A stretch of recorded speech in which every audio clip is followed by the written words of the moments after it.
All right, we finished reading Article 1. That should be exciting to you.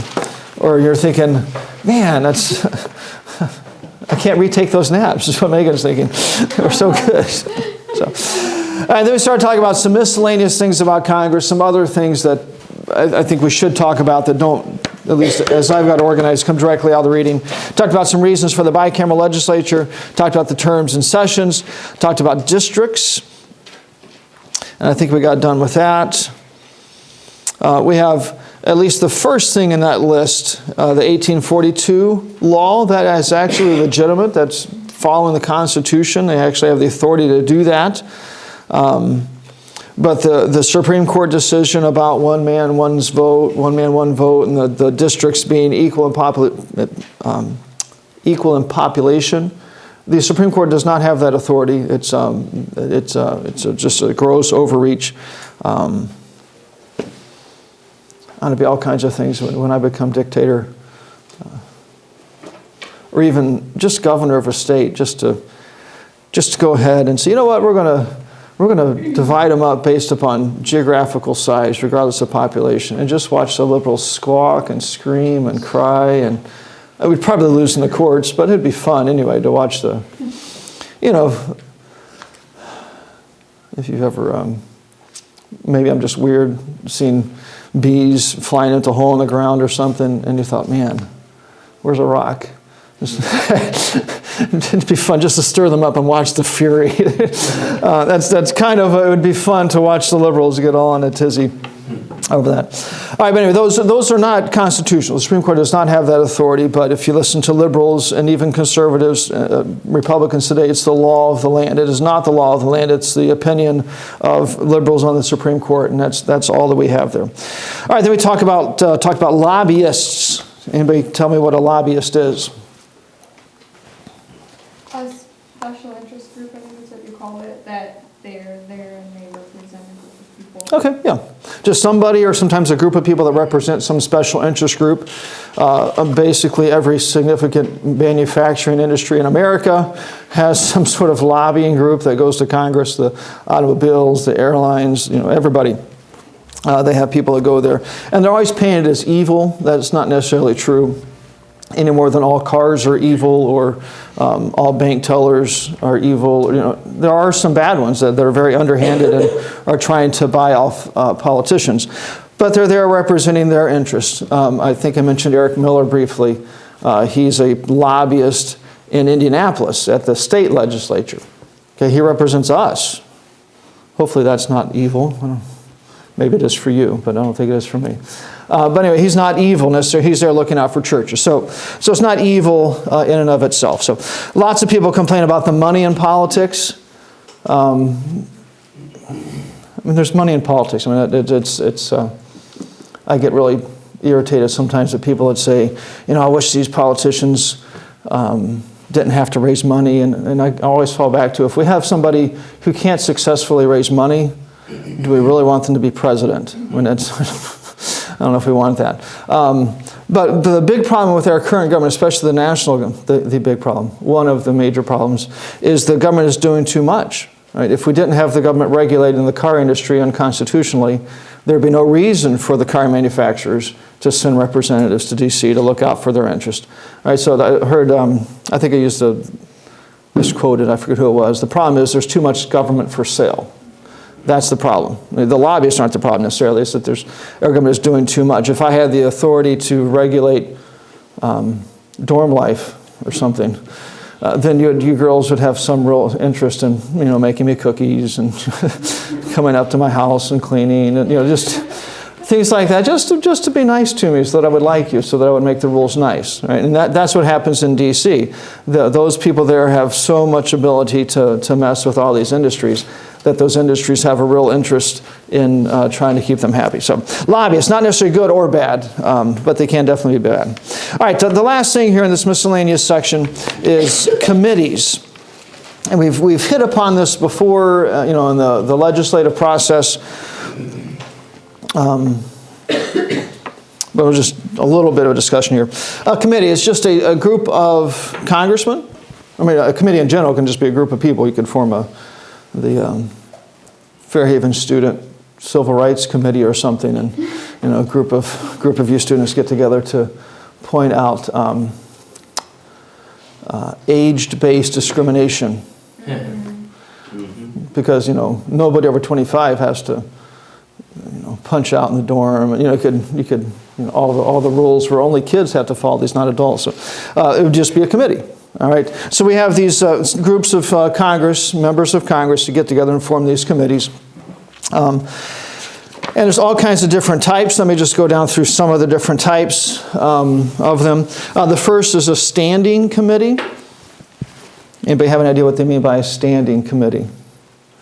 Is that some new Obamacare health regulation where it's unhealthy to sit at a desk all day? So they have those stand-up desks, maybe a treadmill desk. At least be interesting. What's the standing committee? Anybody know what are they getting at with the word standing? Like that's the one that's currently in power or that's being used?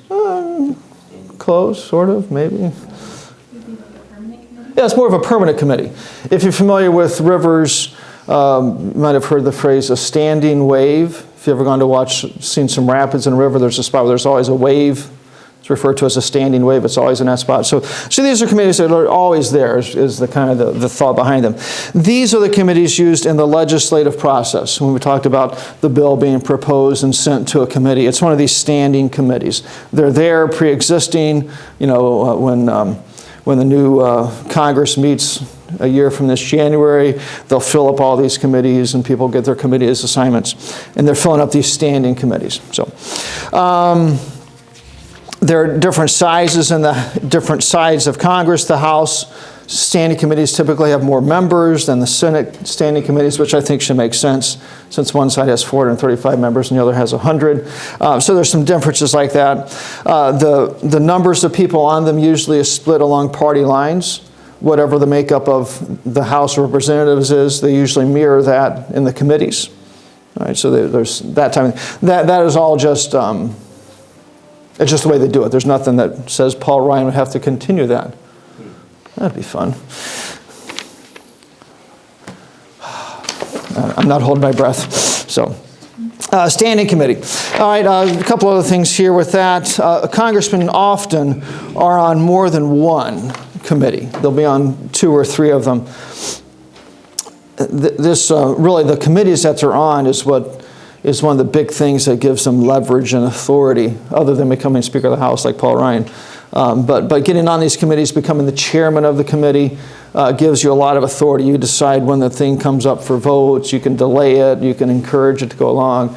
Gives you a lot of authority. So the more significant committees you're on, the more authority you have in Congress.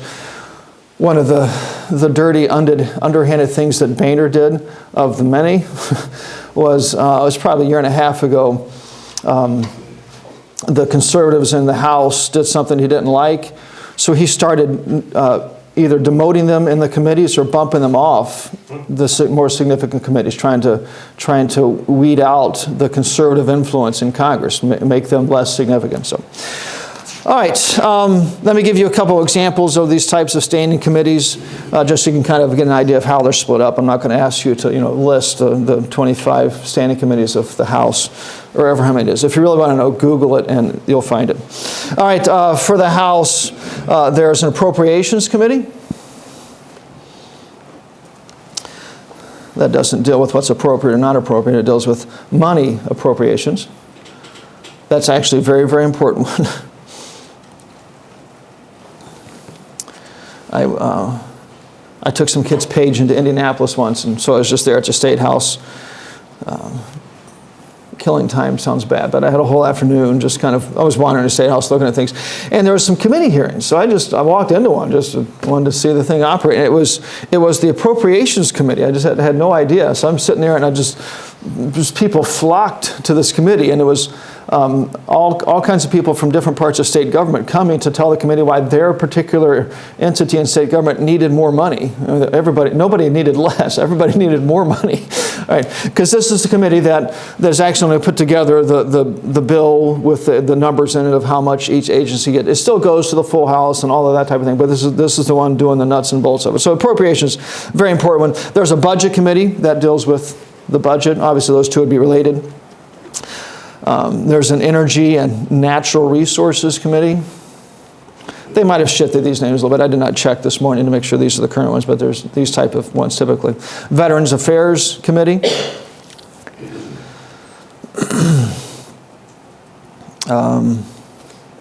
Ways and Means Committee that deals with money and finances. That was a Senate committee.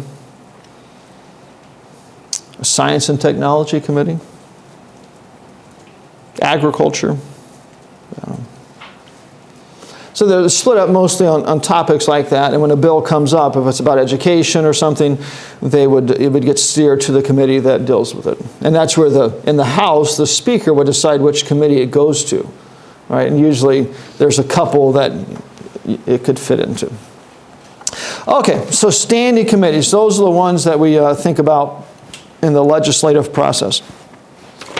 All right, a couple other types of committees here to mention before we leave it. The House has a special committee that we've already actually mentioned a little bit. It's called the Rules Committee.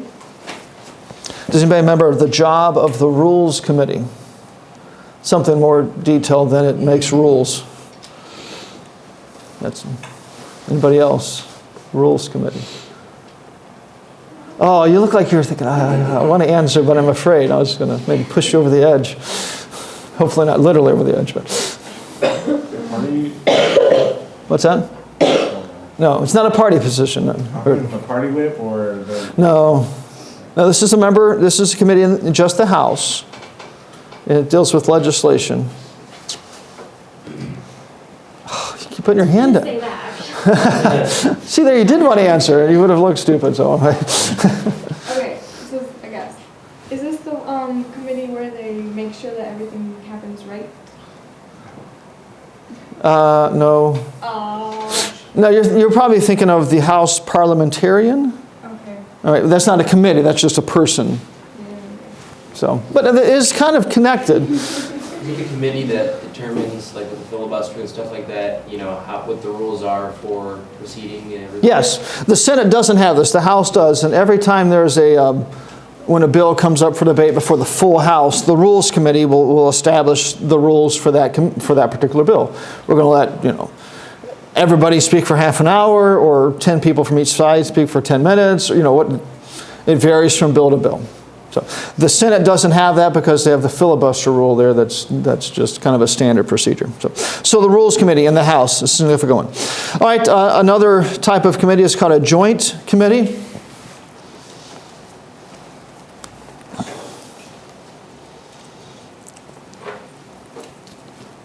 This is not the committee the president was on when he was in college. Oh. He talked about not remembering, I think it was his senior year of college because he was high so much.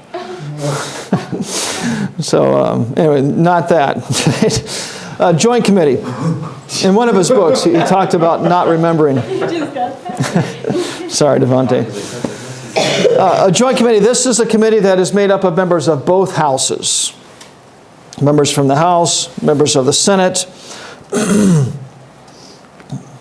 There's a joint economic committee. So it's members of the House, members of the Senate, they get together and they deal with economic issues.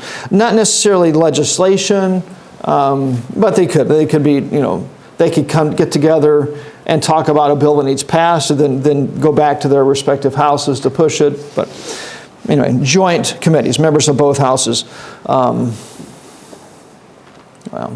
A joint committee on taxation, a joint committee on the library, some of those types of things.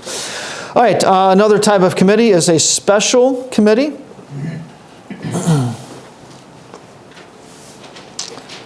A special committee. These are special. No, they are special in the sense that they're given a special task, is really the way to think of it.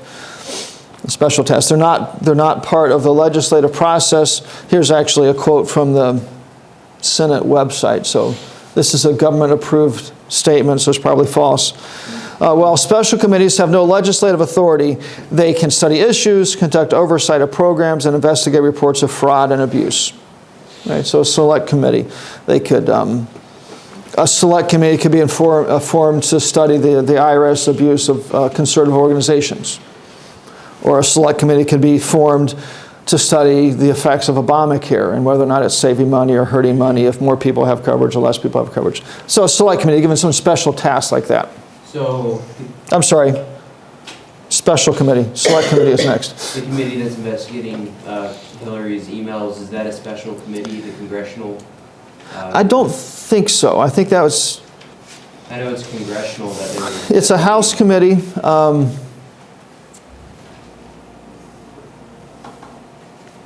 That all seems confusing. Yeah, you know, I'm not sure if that, Where it all even came from. that might be a standing committee that's doing that investigation. But that's a good question. I'm not sure which one of these it is officially. So it could be the next type here.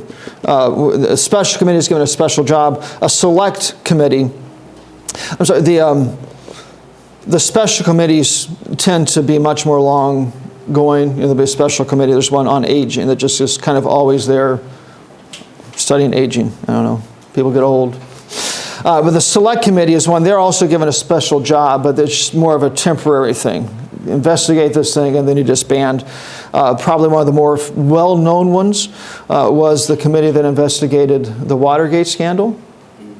Right, that was a select committee that investigated that thing. And I also think it was might be wrong. I think it was a select committee that investigated JFK's assassination. I could be incorrect on that one, but I think that was it. So, all right, so these meet for a short time, for some particular, short time, it would be months and months typically, but a short time relatively speaking, and study some particular issue. There's kind of one example to that, or two exceptions to that at least. There is a Senate Select Committee on Intelligence that's been around since '76. So kind of breaks the general mold there. But it studies intelligence, not how smart kids are, but intelligence, foreign service type stuff. So, but generally speaking, short time, particular task, and then they disband. All right, then the last one is a conference committee. Anybody remember the conference committee? I think I used this term. I meant to. With that, when they, I know it's like before they end up, I think the contract is already signed when the bill, before the bill becomes law, but that's when they make the, not the final decision, or right before the final decision. Okay, yeah, so after both parts of Congress pass the legislation, the conference committee hammers out the differences and pulls the two bills to come up with one bill. So this is the bill used in that legislative process, the one at the end where there's members of both the House and the Senate at the conference committee. So, all right, committees. Our glorious member of the House around here, a flaming liberal, Pete Visklosky, is on the House Appropriations Committee, which is an important committee assignment. That's the only one he's on. Often people are on multiple, but that's a very significant one, so he's just on that one. So, Pete Visklosky. All right, questions about the committees?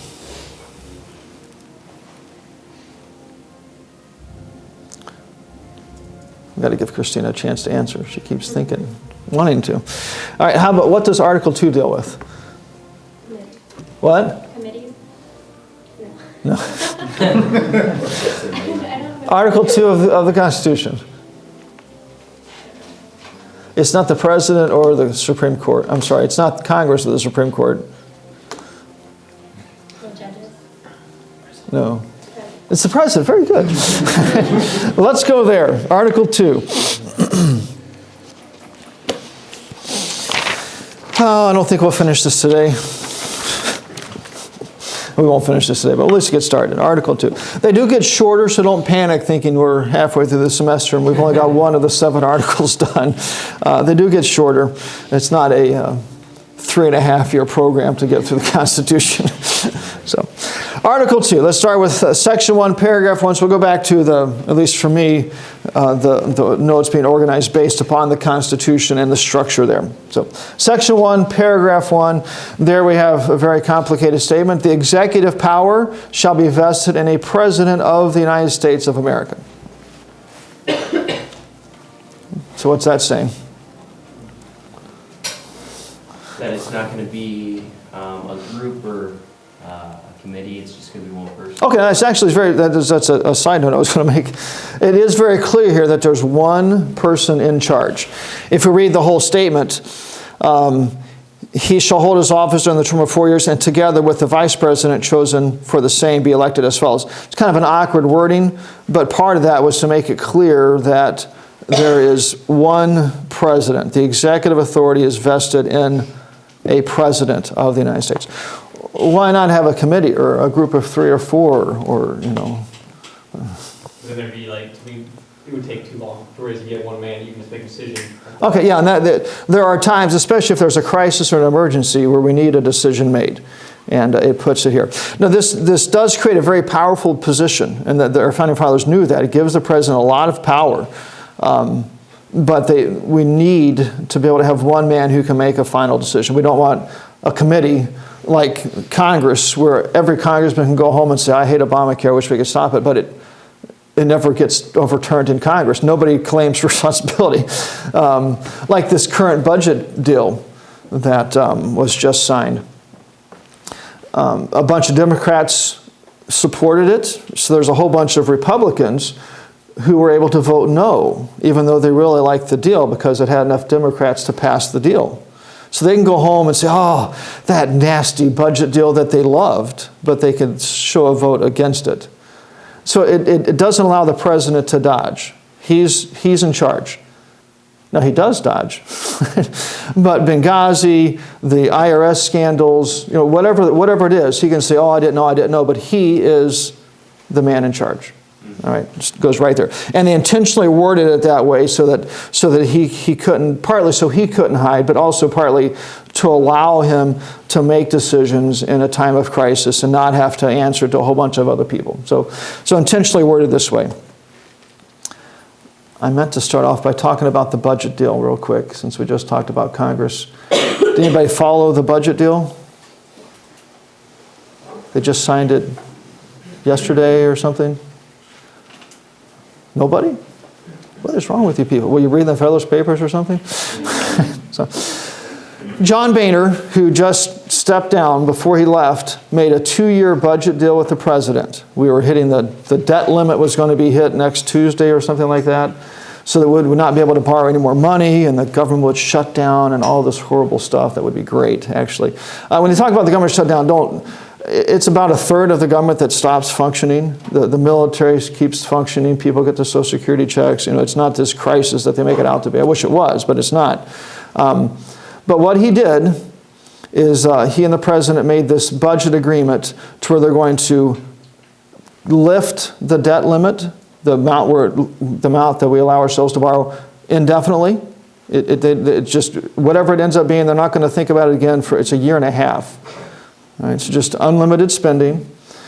And then also it establishes the budget for 2 years. Okay. Now think of constitutionally, who has the authority for the budget? Who has to initiate any, and particularly the House. I mean, the guy claims to be a Republican that hates Obamacare, that hates the illegal immigrant amnesty program, and hates the IRS, claims to hate all this stuff. But think of the leverage he just threw away. All right? Just threw it away. The other side of it is if they hadn't made this budget deal and the president refused to budge on something, then the government does come to a screeching stop and there's no budget because the House has to start it. Now if the president drags his feet and does nothing, he has his money. It's going to be spent. All right, so when you hear Boehner or someone talk about Boehner and how these conservatives fought hard, no. He did not. He gave it up. And Paul Ryan comes in saying, we're going to change things. I can't believe that Paul Ryan wasn't secretly really, really glad that this happened. If he really wanted to stop it, he could have put up a stink. Anyway, just aggravating. It'd be like, I don't know, you guys had basketball practice, I think, some of you? It'd be like showing up for the first game with tying your legs together with some twine and your hands together and say, I'm here to play, coach. I'm going to try my best. And he looks at you and says, well, why did you tie your arms and legs up? Right? It doesn't matter at that point how much you struggle, you're not going to succeed. And that's what these people do to themselves. And the only thing I can think of is they really like all this liberal stuff. They just know if they come out for it, they will get voted out of office. So they have to put up this sham fight. So anyway, that was the budget deal just passed this week. Should make us all want to scream, but hopefully you'll just get used to Republicans caving on everything possible, and then you come to expect it, and it's not quite as aggravating. So, all right, back to section 1 here. President is in charge. All right, so that the first point there, a little bit ahead of myself, but this is intentionally worded this way to make sure the president is in charge. It doesn't say the executive power shall be vested in a president and a vice president. Right? It's in a president. He has the executive power. Maybe we should back up and think, what is the executive power? Well, that's included. If we think about a business, and someone's called the executive vice president or something to that effect, what does that mean? What's that? Tells everyone what to do. Okay, yeah. Like enforcing the duties. Yeah, he's the one that, the shareholders of the business come up with a business model. This is what we're going to do, and this is the product we're going to make. And the executive is the one that actually carries it out. He's got to make sure it all happens. Pastor Dameron came to me about a year ago and said, "Hey, what about having a learning center to let bus kids into the academy?" And we talked about it. And about January, I said, I think we can do this. I said, "Okay, let's do it." He didn't arrange to have the desk made. I had to do that. All right, so I had to execute the plan. And that's what the executive is here. He's the guy, if Congress passes a law, it's just a piece of paper. He has to take that paper and put it into practice. He has to follow it. So the chief executive, this is the guy who has to enforce the laws, execute the laws, is the phrase. So that power is vested in a president, one single person, not a group of people. All right, a couple other things to mention about this first paragraph. The length of the term was argued about some. Lengths of terms from 3 years up to 20 years were bantied about. Man, we'd still have, I don't know if still having Bush would be an improvement over Obama, the way Bush was going. Wow, Obama for 20 years. 3 years, so it's bantied all around, end up with 4. I think 4 is a reasonable amount of time. So, and it's also, if you're, like things to balance out, we have 2 years for the House and 6 years for the Senate and 4 years for the President. So we've taken up all of the even numbers in there, so we should be good. Why 20? I mean... I don't know exactly, but I would assume something to the idea of wanting him to have a long-term vision of where the country's heading and think long-term, as opposed to, I'm going to make it good in 4 years and do something stupid to make it look good in 4 years. That type of thing. So, anyway, 4 years I think is a nice compromise in there. So, all right, the other thing here is it brings up the vice president. He really only has 2 constitutional duties. It's a job that constitutionally there's nothing to. It's almost as good as a welfare check. The president can give him whatever jobs he wants, but constitutionally there's almost nothing to it. The 2 things that are given to him in the Constitution, we've already talked about one actually. What's one job the Vice President of the United States has? President of the Senate, and that one has never really been enforced. It's withered away. And the other is to become president when needed. So they're waiting for the president to die, or get sick, or have a stroke. So really, nothing constitutionally given to him. It's not a joint executive. It's the president. So. I don't blame our current president for not giving the vice president a whole lot of jobs. But historically, in recent years, the vice president's been very, very deeply involved with the administration of the government.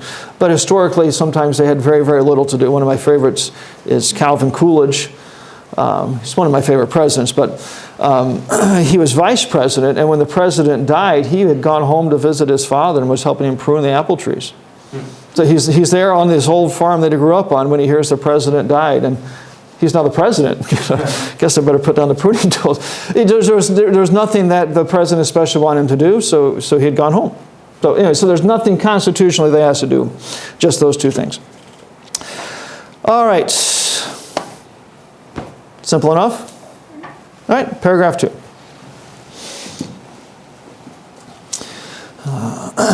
Now we get into the confusion of the electoral college system. Each state, I say that partly in jest, each state shall appoint in such manner as the legislature thereof may direct a number of electors equal to the number of senators and representatives to which the state may be entitled in the Congress. Now, it does not tell us what these electors do. We'll get to that, but these are the people who choose the president. Right? They are the ones. And what does it say about how they're chosen? Anybody that can read can answer this one. If you don't know the answer, you're willing to say, I can't read. Who gets to choose? Mary wants to go. Caitlin? Electors. I mean, how are the electors chosen? Legislature. Of Congress? No. The legislature of the state legislature gets to pick these people. And it says in, just lost the phrase, in such manner as the legislatures thereof may direct. Okay. Today, this is done by a general election. We'll have an election and we'll all go vote for who we want to be president, and the electors are chosen based upon how that vote goes. But there's nothing in the Constitution that mandates that. Yeah. What people is that? Is it the people that voted already? I mean, do they just randomly choose some people across each state? Or? To be electors? Yeah, just those people that voted? Like, how do they... We'll get there. I think we'll get to that question. So, all right, these electors are the ones who actually choose the president. All right, when we all go and vote, that is not, we're not choosing the president. We're really choosing the elector for our state. All right, but that's not mandated in the Constitution. It's however the legislature wants to decide. I mean, wouldn't this be another area to have some fun with? It could be some sort of empowered youth game. Have a spin wheel or a lottery. Pay $100 and get your name entered in the lottery, and you might become an elector for your state. It's up to the states, however they want to do it. Okay. Thinking of a rabbit trail that we'll go down later. But at this point, the state legislatures get to pick it. Today, it's all done by a popular vote. Right? And that was not, I mean, it's okay if the state wants to do that, but our founding fathers did not want the president chosen just in a popular vote. Just everybody vote, and whoever gets the most votes wins. They did not want that. That's a very dangerous way to choose the executive.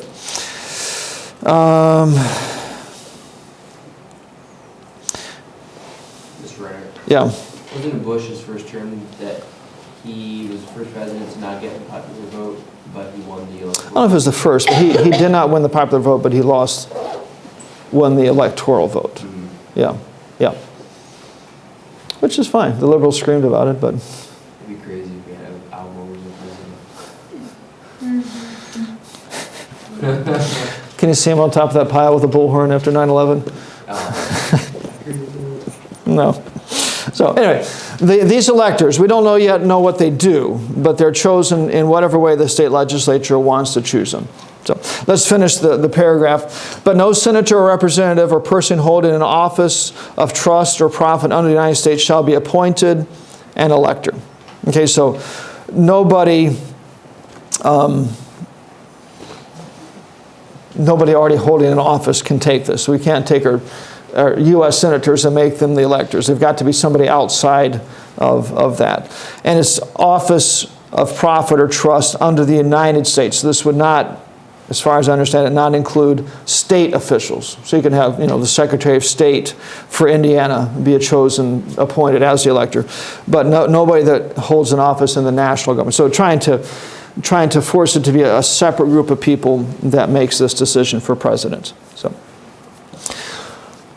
Okay, so thus far all we have is, we didn't pick how many electors does each state get to pick? That's an important point. Almost lost that.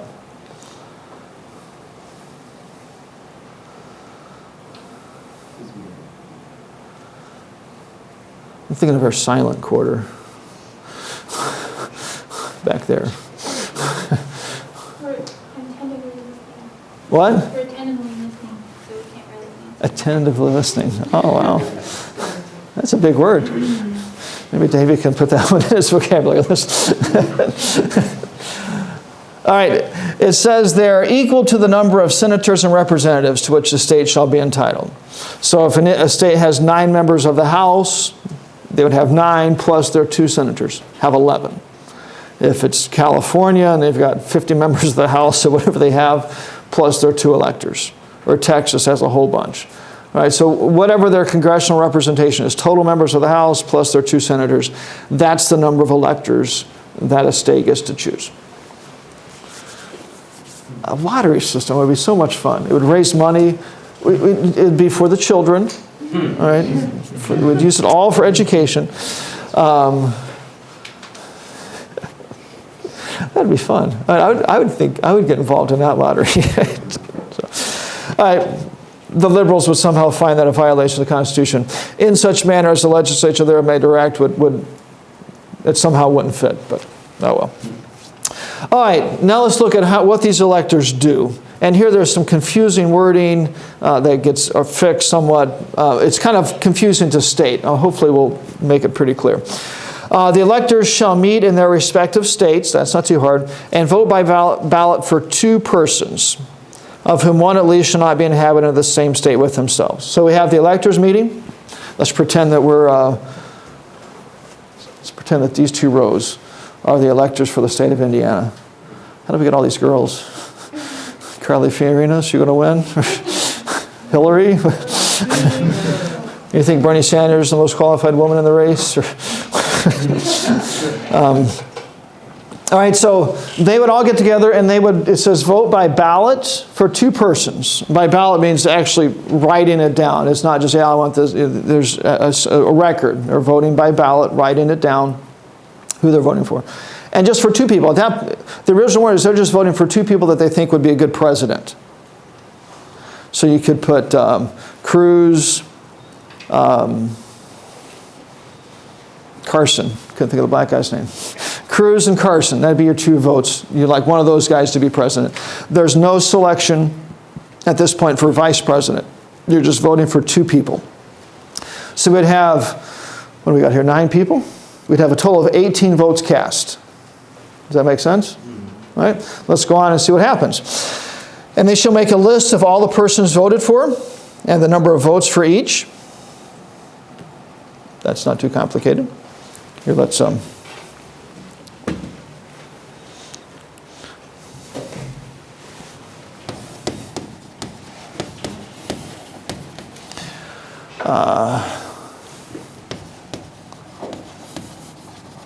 hopefully Hillary's in jail by the time we get to the election. So we'll put Bernie Sanders in there. At least he's honest and admits he's a socialist. All right. Just very, very quickly, I want you to tell me who you're going to vote for. We can't everybody do Cruz and Carson, or it's dull. We need some of you vote for the socialist. So let's just go down the row and back up. Tell me who you're voting for. Trump? Yeah. Tomorrow is my Schreiber, too? Mr. Schreiber? Yes? Are any of them women? What? Are any of them women? Oh, Like, that's unfair. Well, there is no, constitutionally, there's no limit to who you pick. It's just that they have to be persons. But women are persons. Well, I was going to say, we'd have to, that would be a significant constitutional question. We already determined that blacks are considered people. Does it ever indicate that women are people? I'm not sure. I'm kidding. 4/5? All right, so you can throw a woman out. You want Fiorina or who do you want? Mrs. Dameron? Whoever you want to pick. So pick 2 people and we'll keep track here real quick. Serenity.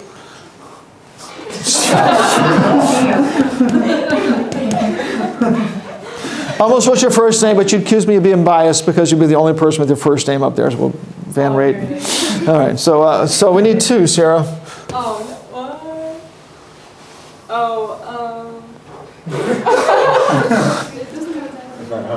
Mrs. Damon.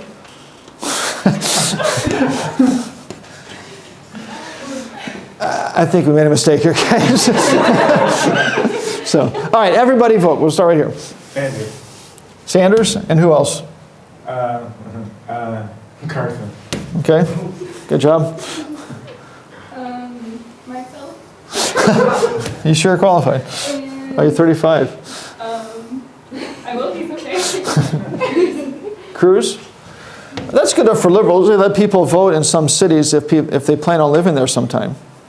So I plan on being 35, so I must be qualified. You could, if guys are allowed to just say they're girls, you could say, I identify as a 35-year-old. I think I should be 35.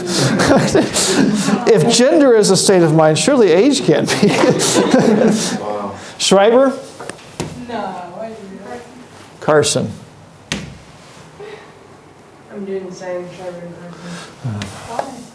I had that another first. Sanders and Cruz. Now, Sanders is the open socialist here. Isn't anyone choosing Carson and Cruz? Carson and Cruz. That would be a good ticket. Serenity and Schreiber. Did you see how sexist she was? She used your first name and his last name. You already voted? Trump and Schreiber. Didn't you vote already? No, I was just saying the people that should be on We there. marked you. Yeah, you did mark her. Yeah. Could you- Oh, okay. Yeah. But only one. Didn't she vote for She Dameron? was just one. She voted for Ben. She's not even saying. Yeah. Hey, You got one vote. So, Okay, Trump and Dameron. I'll do. okay, we'll count it. We should only have 18 when we're done. I think there's Carson one Cruz. extra. Yeah, because he put one. So which one is extra, we think? Serenity. Okay. 9, 11, 12, 13, 14, 15, 16, 17, 18. I think we're good. So, all right, so we did that. They vote by ballot for 2 persons, and then you make a list. All right, let's continue reading here, and we'll try to figure out who just became president. All right. Okay, and they shall make a list of the persons voted for, and the number of votes for each. Right there, hopefully have some blackboards handy. Which list they shall sign and certify and transmit sealed to the seat of the government of the United States. We're not going to do that. Okay, but you can all sign the board and we'll fold it up and ship it. Drop it on... Signed, certified, transmitted to the seat of the government of the United States, directed to the President of the Senate. Drop it on... Who's the President of the Senate? Drop it on Biden. That way we have something to do. So maybe here's a third constitutional duty I should add to the list. He has to supervise this. But this is really his duty as President of the Senate. All right, gets sent to him. All right, so this happens in all the states. Everybody makes this list, sends it there. All right, let's go on. The President of the Senate shall, in the presence of the Senate and House of Representatives, so before everybody, open all the certificates and the votes shall then be counted. Okay, so they would take all these lists from all of the states and compile them all together. Okay, for ease of illustration, let's just stick with these votes. We'll pretend this is the votes from all of the states, right here. Okay, the votes shall then be counted. The person having the greatest number of votes shall be president, if such number be a majority of the whole number of electors appointed. Okay, for a long time that made no sense to me at all, and you might leave this class in that same state, but I'll at least try to get you out of it. All right, the person having the greatest number shall be president, so who's got the most? Okay, as long as the number of votes that he got is the majority of the number of electors. How many electors do we have in our example? 18. No, that's the number of votes. 7. 7? No, never. There's 9 people over here. We have 9 electors. So as long as Carson got 5, that's more than a majority, so he'd become president. If he'd only gotten 4, he would not have met that qualification. Okay, so it's a majority of the number of electors. I used to read this and think, the majority of the number of votes, and then it talks about somebody else having the same majority, and I think, how do you get 2 people with more than half the votes? And, I think, is this some sort of government counting or something? It's the number of electors. Okay, so each one casts 2, and whoever has the most, if it's more than half of the number of electors, he becomes president. No questions asked. So here we have Carson. Hopefully this is prophetic.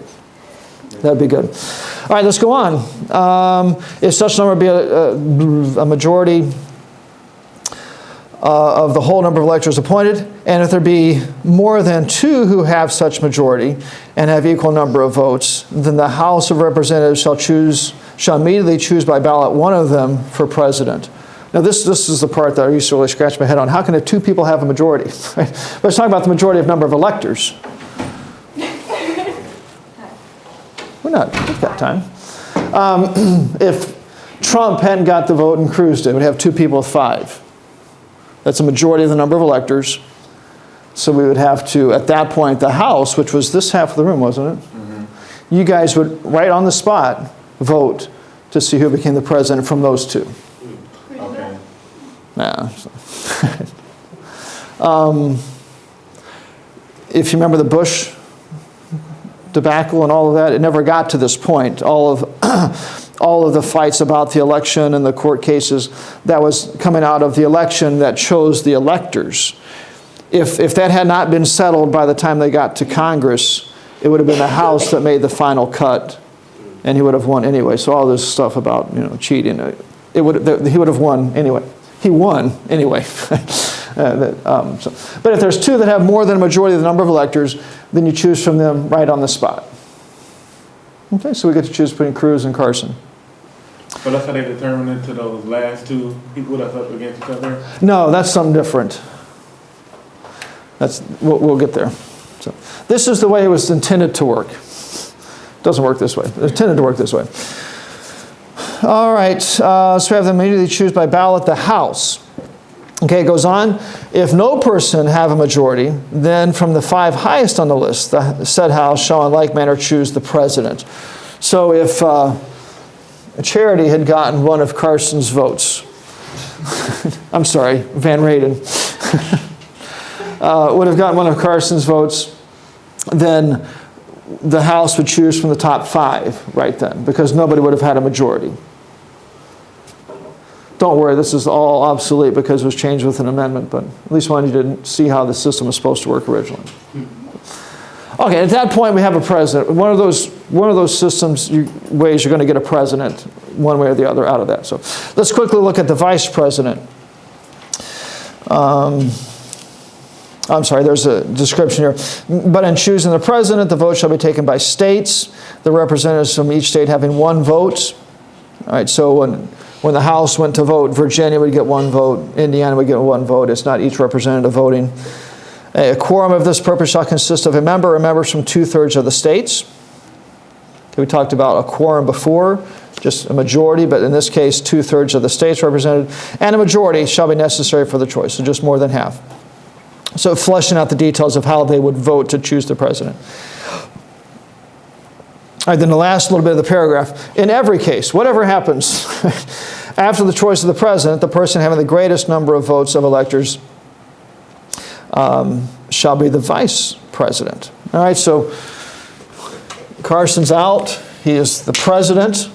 Nice, quiet, soft-spoken man who will cut out parts of your brain if you're not nice to him. All right. And then we go to the selection of the vice president. It says whoever's got the most votes. After the choice of the president, the person having the greatest number of votes of electors shall be vice president. So who will we get this time? Cruz. An extremely intelligent man. Did anybody see his debate performance? I just saw a little clip of him. He, from memory, listed off 5 or 6 really biased questions that they had asked. He just tore into the moderators from memory. It's pretty good. I mean, he's an extremely intelligent man. So anyway, on the debate team and very, very good. All right, let's go on. But if there shall remain 2 or more having equal votes, the Senate shall choose by ballot the vice president. Okay, so if we had, if Schreiber had gotten another vote, we'd have 4-4. The Senate would choose the vice president at that point. Okay, this is the electoral college system. It was designed to work originally. Right? It did not work the way our founding fathers envisioned, and there's an amendment that comes very, very quickly to modify it. What we do today is nothing like they dreamed of. Right? Nothing like they dreamed of, but this is the way it was intended to work originally. So, okay, What in the world does our election have to do with this then? Why do we have them campaign across the country and all of that type of stuff? Does anybody know? There'll be electors that will elect them. Yes. What will happen is each state, they'll have, the state legislature will basically have a set of Democratic electors and a set of Republican electors, and whichever way the vote goes, that group gets to be the electors. If the state goes Republican, then the Republican electors get to actually make this vote. Okay. That really is not, I mean, I'd much rather just see the state legislature picking. All right, this popular vote for president is a dangerous thing. Some of the states have mandated that whatever the split is in the state, if it's 40-60 Democrat, Republican, then the electors are split 40-60.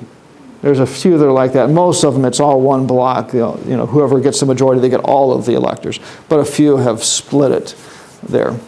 And most of the states, there's nothing legally obligating the electors to vote the way they're supposed to.